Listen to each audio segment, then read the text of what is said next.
تو اہل حدیث علماء کے احترام کے باوجود میں نہیں کہتا کہ وہ معاذ اللہ جہنمی ہے یا گمراہ ہے، میں یہ دعوے نہیں کرتا، ان کے احترام کے باوجود طلاق کے مسئلے میں اہل حدیث عالم سے فتویٰ لینا جائز نہیں ہے. کوئی اہل حدیث مسلک پہ بھی عمل طلاق کے مسئلے میں ہم کہتے ہیں طلاق کے مسئلے میں ایسے مقلدین سے فتویٰ لینا جائز نہیں ہے جو کسی کی بیوی کو کسی اور کے بستر پہ بھیج دیتے ہیں. یہ کہتے ہیں کہ اہل حدیث سے فتویٰ لینا جائے. اہل حدیث کیا بگاڑ لیتا ہے کسی اہل حدیث کیا نقصان پہنچاتا ہے؟ اگر اہل حدیث سے کوئی فتویٰ لینے آتا ہے تو اہل حدیث نے کیا نقصان پہنچایا میاں بیوی کو؟ اور تمہارے پاس کوئی فتویٰ لینے آتا ہے تو آپ تو ہے اس کے شوہر کو ریفلس کر دیتے ہو، کسی اور کو لا کے اس کے بستر پہ سلا دیتے ہو اور کہتے ہو اہل حدیث کے پاس نہیں جانا چاہیے، تمہارے پاس جانا چاہیے تاکہ بستر بدلو، شوہر کو ریفلس کرو، اس لیے تمہارے پاس جانا چاہیے. عوام سن کے خود فیصلہ کرے کہ کس کے پاس جانا چاہیے. طلاق کا مسئلہ ہے اہل حدیث کے پاس جانا چاہیے جہاں شوہر اور میاں بیوی برقرار رہتے ہیں، ان کی عزتیں محفوظ رہتی ہے، یا مفتی طارق مسعود جیسے لوگوں کے پاس جانا چاہیے جو شوہر کو ریفلس کرتے پھرتے ہیں، جو حلالہ سینٹر بھیجتے پھرتے ہیں، جو اس کی ترغیب دیتے ہیں، جو عزت کسی اور کی بیوی کی عزت پہ کوئی ہاتھ ڈال رہا ہے، ایسے لوگوں کے ساتھ دینا چاہیے.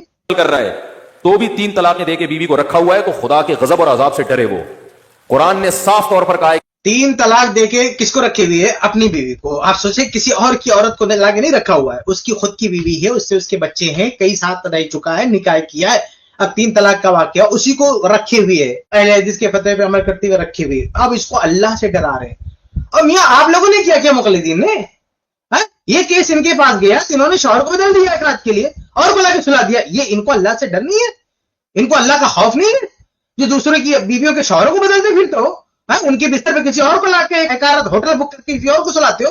شرم نہیں آتی تم کو؟ اور اہل حدیث کے بارے میں کہتے ان کو اللہ سے ہم کو اللہ سے ڈرنا چاہیے کہ مفتی طارق مسعود آپ کو اللہ سے ڈرنا چاہیے کہ آپ جو ہے مسلمان عورتوں ماؤں بہنوں کی عزتوں کے ساتھ کھلواڑ کر رہے ہیں، ہوٹل بک کر کے ان کے ساتھ عزت تاطار کر رہے ہیں. اللہ کے رسول نے جس کام کو لعنتی کہا اس کے آپ سرٹیفکیٹ دے رہے ہیں اور آپ ہم کو ڈرا رہے ہیں اللہ کے خوف سے. اللہ کے خوف سے تو آپ کو ڈرنا چاہیے. اس کلپ کی فل ویڈیو دیکھنے کے لیے ہمارے چینل پر ضرور آئیں.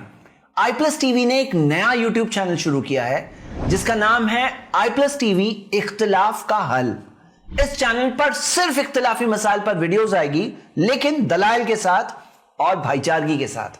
آپ کو میں دعوت دیتا ہوں کہ آپ بھی ہمارے اس چینل کو سبسکرائب کریں، ہماری ویڈیوز کو شیئر کریں اور نوٹیفیکیشن آئیکن کو آل سلیکٹ کریں تاکہ آپ کو ہماری ویڈیوز کا نوٹیفیکیشن مل سکے.